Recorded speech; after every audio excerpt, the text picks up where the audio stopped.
I love reading. It's like a time when you can just lose yourself and get lost in a story and really, really feel like you're there. I absolutely love reading with my children. I love reading things that I can enjoy and they can enjoy at the same time.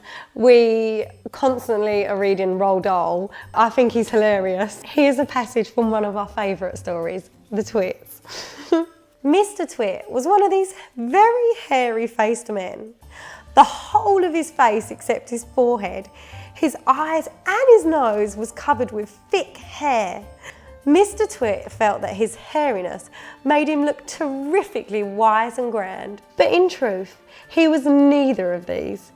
Mr. Twit was a twit.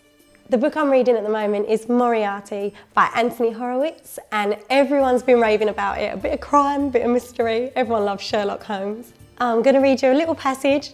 Only the next day, after Watson had arrived at Victoria Station, he notices an aged Italian priest in discussion with a porter.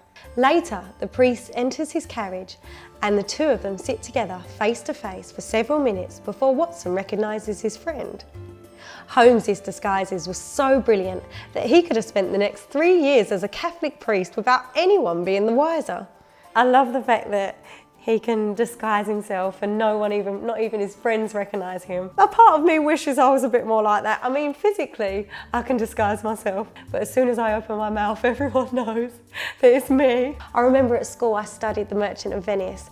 I thought it was going to be awful and boring, but I actually loved it. It's one of my favourite Shakespeare. I really wanted to have a little flick through again and remind myself of it. Blinkbox Books has made reading and finding new books so much easier for me and the children. It's perfect for the family.